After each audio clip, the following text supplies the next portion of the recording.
تو ایک مومن تو درود کے ساتھ جڑا ہوا ہے، وہ تو درود کے بغیر دن گزار ہی نہیں سکتا، الگ سے نہ بھی پڑھے تو اس کو نماز کے اندر درود پڑھنا ہی ہوتا ہے۔ درود ابراہیمی تو نماز کا حصہ بنا دیا گیا اور اس کو کثرت کے ساتھ درود پڑھنے کی ترغیب دی گئی۔ تو درود ایک ایسا وظیفہ ہے کہ جو اپنی زندگی میں جتنا زیادہ شامل کر سکتے ہو اتنا زیادہ شامل کر لو۔ ویسے بھی درود پڑھنے سے بچوں میں تقدس پیدا ہوتا ہے، بچے پاک دامن رہیں، عفت مآب رہیں، ان کی طبع میں تقدس رہے۔ آپ چاہتے ہیں، ہر ماں باپ چاہتا ہے، اور پھر دور موجود کے اندر جو فتنے ہیں تو بہت ضروری ہے کہ ہماری اولادیں تقدس مآب رہیں، تو ان کو درود کی ترغیب دو، تو اس کا عملی نتیجہ یہی ہوگا کہ ان میں تقدس کا جوہر پیدا ہوگا اور ان کی عصمت کی حفاظت رہے گی۔ اور درود شریف پڑھنے والے بچے اور درود شریف نہ پڑھنے والے بچے دونوں کی عادات میں فرق ہوتا ہے۔ درود پڑھنے والوں کی طبع میں رقت، لطافت، نرمی، محبت، شفقت جیسے جذبات پیدا ہوتے ہیں۔ یہ درود شریف کا عملی نتیجہ ہے۔ بعض لوگوں کو شکایت ہوتی ہے کہ ہمارے بچے بڑے اکھڑ ہیں، بڑے تند مزاج ہیں، بڑے سخت گیر ہیں، تو اس کا علاج کیا ہے؟ تو اس کا علاج یہی ہے کہ ان کو درود کی تسبیح دو۔ درود اکڑ توڑ دیتا ہے، طبیعت کی تندی نکال دیتا ہے، طبائع کی تلخیاں ختم کر دیتا ہے، محمد عربی کے نام کی مٹھاس پیدا کر دیتا ہے۔ حضور کا نام شہد سے میٹھا ہے، دل آویز ہے، کھنڈ میں اتنی مٹھاس نہیں ہے، شکر اور گڑ میں اتنی مٹھاس نہیں ہے، شہد میں اتنی مٹھاس نہیں ہے، قند اور نبات میں اتنی مٹھاس نہیں ہے جتنی نام محمد میں رکھی گئی۔ ان کا نام لبوں پر آئے، میٹھا میٹھا منہ ہو جائے، ان کے بول بہاروں جیسے اور اصحاب ستاروں جیسے، ان سا پیارا اور نہ کوئی، ان سے بچھڑ کے لکڑی روئی، جب وہ سیر کو جایا کرتے سر پہ بادل سایا کرتے۔ میرے شہر کے ایک پنجابی شاعر ہیں، انہوں نے تو قلم ہی توڑ دیا نا، تینوں سینے دی میں ٹھنڈا کھاں، اگر آپ کا ذوق ہو تو، تینوں سینے دی میں ٹھنڈا کھاں، شہد گلاب تے کھانڈا کھاں، تینوں نبیاں دا میں لاڑا آکھاں، تیرے ہجر دے وچ میں ہاڑا آکھاں۔ تو ان کا نام ہی میٹھا ہے، دل آویز ہے۔ تو درود غصہ ختم کرتا ہے، طبیعت کی تلخی اور تندی مٹا دیتا ہے، اکھڑ پن ختم کرتا ہے۔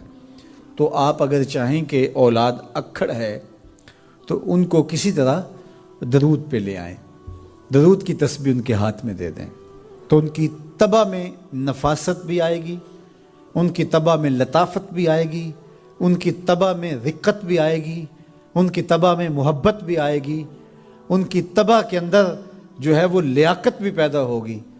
درود پڑھنے والا بچہ ذہنی استعداد میں درود نہ پڑھنے والے بچے سے بہتر ہوتا ہے۔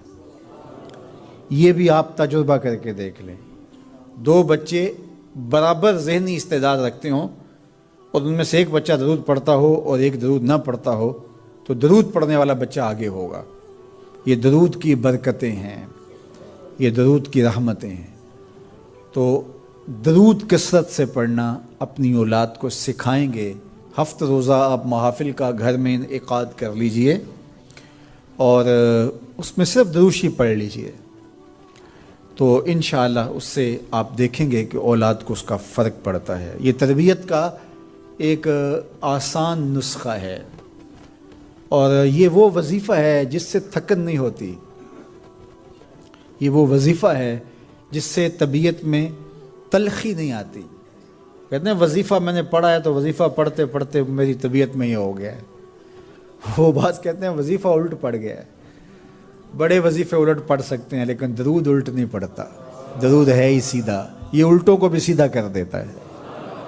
تو درود پڑھیں اور یہ منہ بھی میٹھا رکھے گا، یہ دل بھی ٹھنڈا رکھے گا، یہ دنیا بھی ٹھنڈی رکھے گا اور آخرت بھی ٹھنڈی کر دے گا۔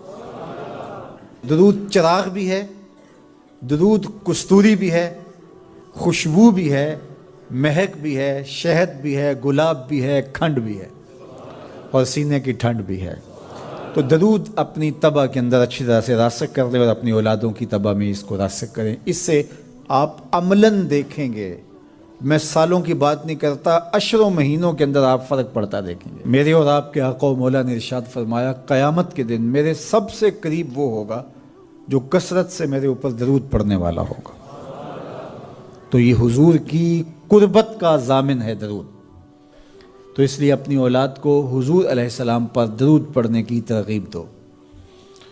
بچپن میں ہی اپنے گھر کے اندر مجالس درود قائم کرو، روزانہ کی بنیاد پہ ہو تو بہت اچھا، نہیں تو ہر 8 دن کے بعد ایک دن ضرور متعین کر لیا جائے۔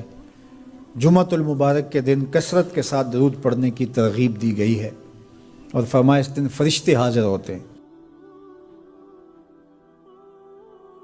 درود ایک ایسا وظیفہ ہے جو کسی صورت میں رد نہیں ہوتا، چونکہ ہم یہ کہتے ہیں اے اللہ اپنے پیارے نبی پر رحمت نازل فرما، وہ تو پہلے ہی فرما رہا ہے، تو ہم کہیں یا اللہ اپنے نبی پہ رحمت نازل فرما، تو کیا اللہ فرمائے گا کہ میں نہیں فرماتا؟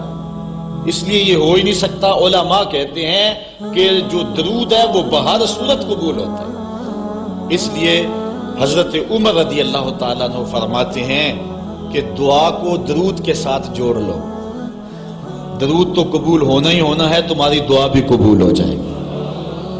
چونکہ اللہ تعالیٰ جل شانہ کی یہ شان نہیں ہے کہ بعض کو قبول کر لے اور بعض کو ترک کر دے۔ ہماری فقہ کا بھی مسئلہ ہے، اگر آپ نے کسی سے سودا لیا ہے، اس میں کوئی ردی چیز آ گئی اور کچھ صحیح آ گئی، اب یہ نہیں آپ کر سکتے کہ جو صحیح ہے وہ رکھ لیں اور ردی واپس کر دیں، یا تو وہ صحیح کے ساتھ ردی بھی قبول کرنا پڑے گی، اور یا پھر جو ہے وہ صحیح بھی واپس کرنا پڑے گی۔ یہ نہیں ہوگا کہ مرضی کی رکھ لی اور مرضی کی واپس کر لی، یا سارا سودا قبول کرنا پڑے گا یا سارا سودا واپس کرنا پڑے گا۔ تو اللہ تعالیٰ جل شانہ کے حضور جب درود کے ساتھ دعا مانگی جائے تو پھر اللہ تعالیٰ جل شانہ اس دعا کو چھانٹ کے الگ نہیں کرتا کہ میں نے یہ نہیں قبول کرنی، درود کے ساتھ جو مانگی ہوئی دعا ہے اللہ وہ بھی مستجاب فرما لیتا ہے، وہ بھی قبول فرما لیتا ہے۔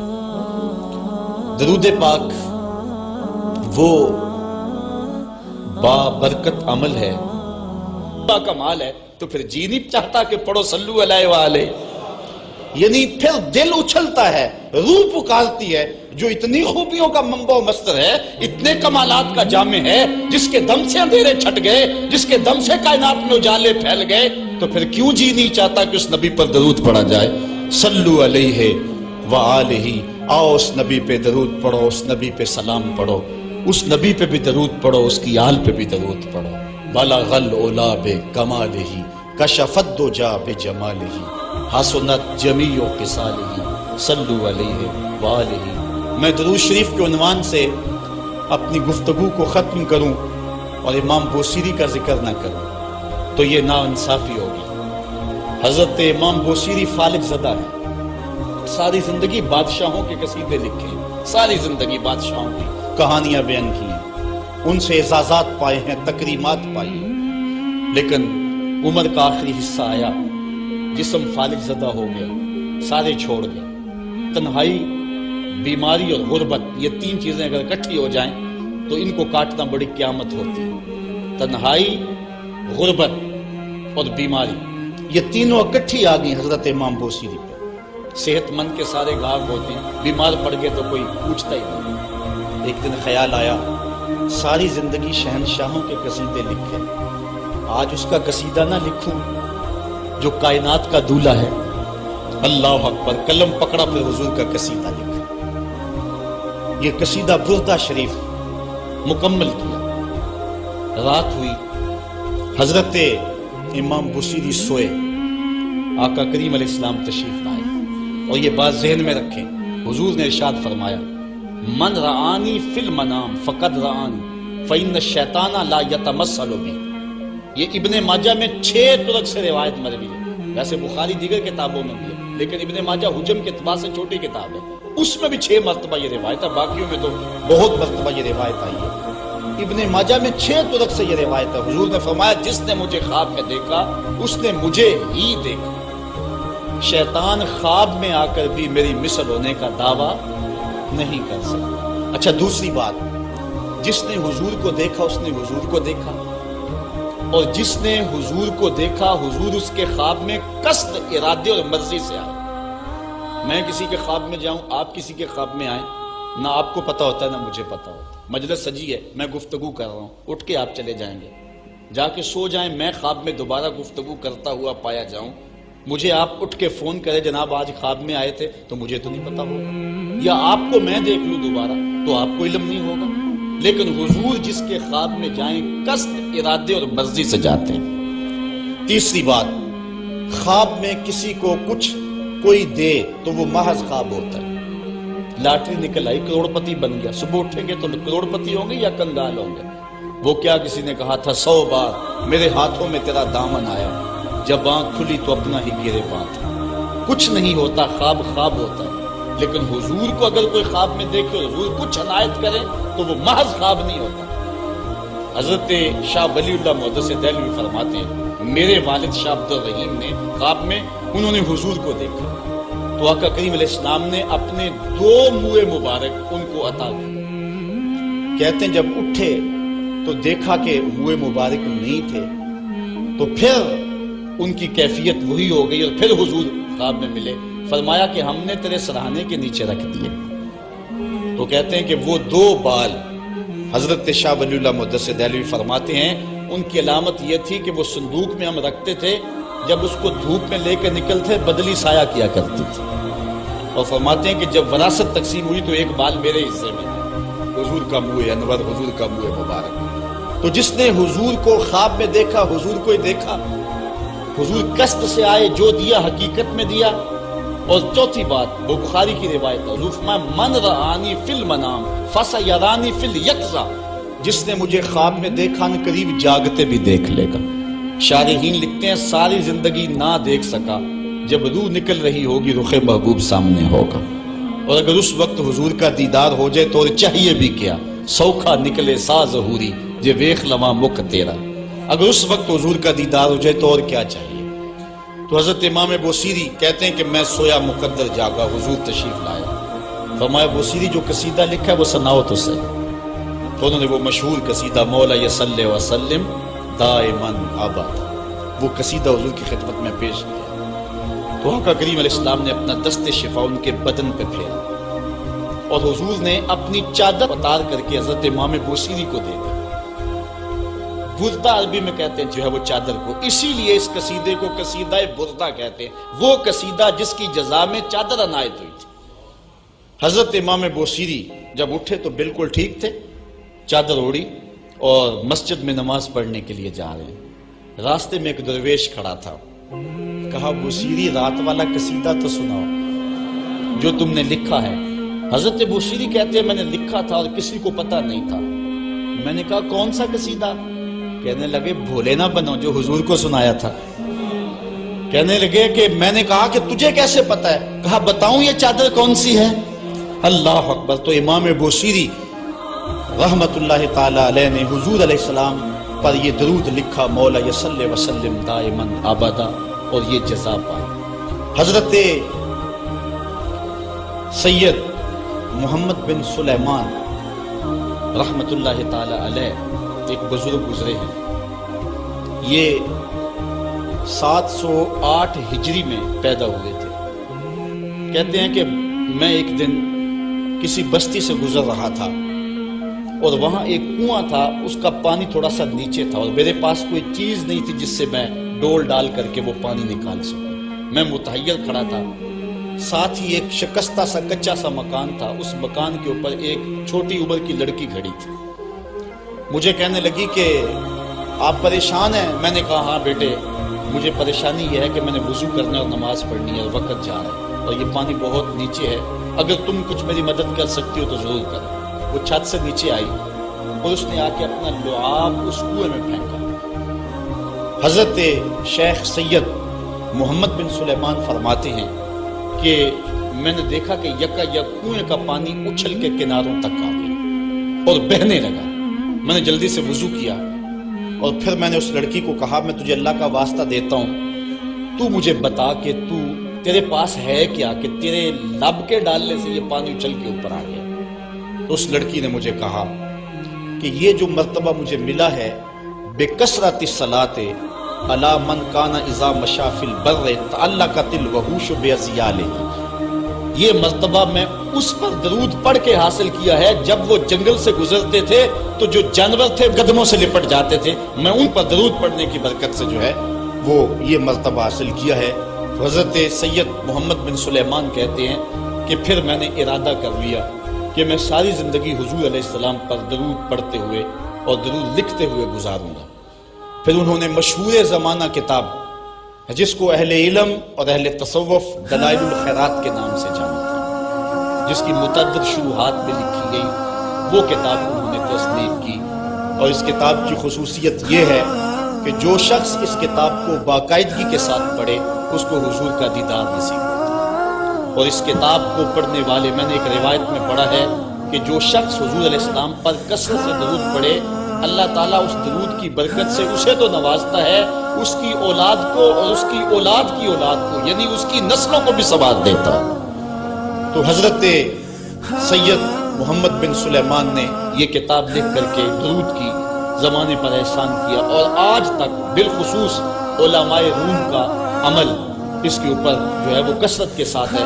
لیکن یہاں بھی جو ہے وہ ہمارے بر صغیر پاک و ہند میں بھی دلائل الخیرات پر لوگوں کے بہت زیادہ عمل ہے۔ میرے والد گرامی اللہ ان کی قبر پہ کروڑوں رحمت نازل فرمائے، انہوں نے 37 سال تک بلا ناغہ دلائل الخیرات کا وظیفہ کیا، اور یہ جو کچھ بھی ہے وہ کیا کسی نے کہا تھا میں جو کچھ بھی ہوں ان کی توجہ کا روپ ہوں، میری زندگی تیرے پیار کا انعام ہی تو ہے۔ تو یہ سارا فیضان یہ درود شریف کا فیضان ہے جو دروس قرآن کی صورت میں آپ دیکھ رہے ہیں۔